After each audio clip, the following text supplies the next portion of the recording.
Ever wondered if you're leaving money on the table by selling sealed compressors as is, instead of busting them open to pull out that shiny copper inside? Well, today, I'll show you exactly how to answer that question.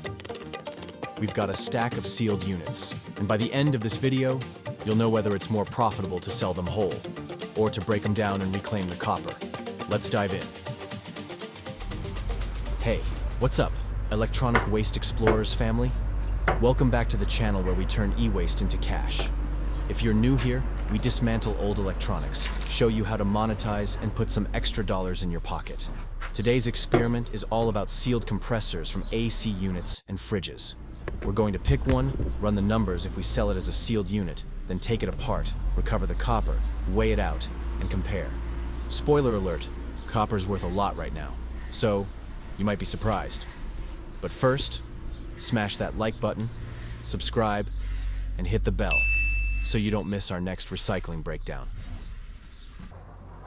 This one weighs about 38 pounds on my scale, and right now, scrapyards pay around 14 cents per pound for sealed units like this. So if I sell this whole compressor today, I'd get about $5.50. But is that the best I can do? Let's find out. Sealed units go for about 14 cents per pound across most US scrapyards right now. That price reflects the whole unit, including iron and the copper inside, sold as a lump. Simple, but it pays relatively little per pound because you're not separating anything. So, selling this sealed compressor at 38 pounds net's about $5.50. Not bad if you've got a bunch and zero time to tear them apart. But let's see what happens if we break it down.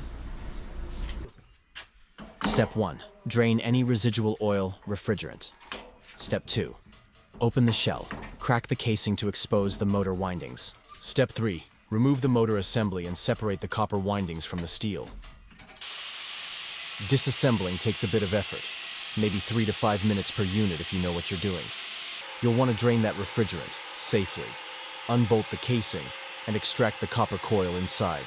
Wear gloves. Those edges can be sharp.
Account for your time.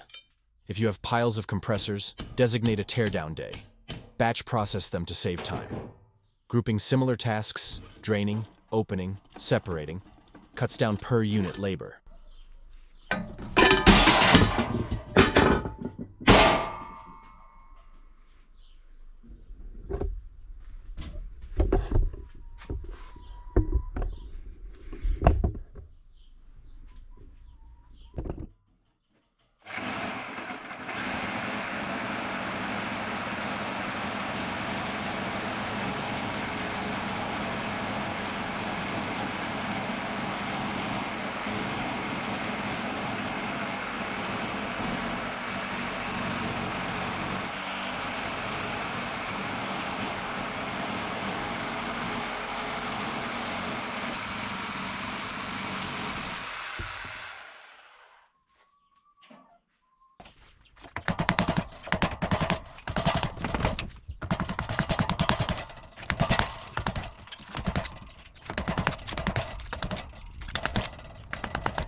Once we pull out the copper, we're left with about 35 pounds of steel.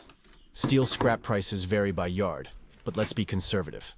Steel scrap can be around 5 cents to 7 cents per pound. To keep it simple, let's average out what a typical yard might pay. Call it 6 cents per pound. Multiply by 35 pounds equals $2.10 for the steel. We ended up with about 3.7 pounds of copper from this 38.8 pounds compressor. Not bad. Copper scrap markets have been strong lately. As of late May 2025, number 2 copper is fetching roughly $3.3 per pound. So 3.7 pounds multiplied by $3.3 per pound equals $12.30, just from the copper alone. So from this one unit we recovered copper, steel. Grand total, $14.40. The numbers don't lie. Pulling the copper net's nearly twice what you'd get from a sealed yard drop-off, $13.40 net versus $5.40. So, what's the verdict? If you've got the time and tools, stripping down sealed compressors and selling the copper separately easily pays off. Over twice what you'd make selling them sealed.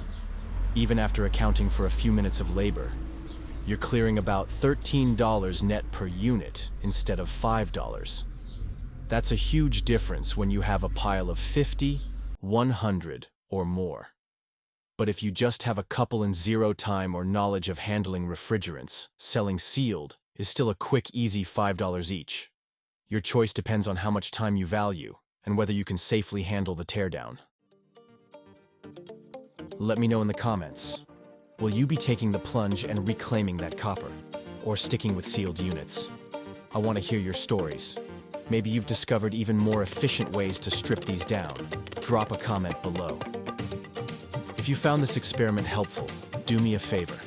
Hit that like button, subscribe if you haven't yet, and ring the bell so you don't miss out on our next deep dive into e-waste profits. Thanks for watching, Electronic Waste Explorers. Stay savvy, stay resourceful, and I'll see you in the next one.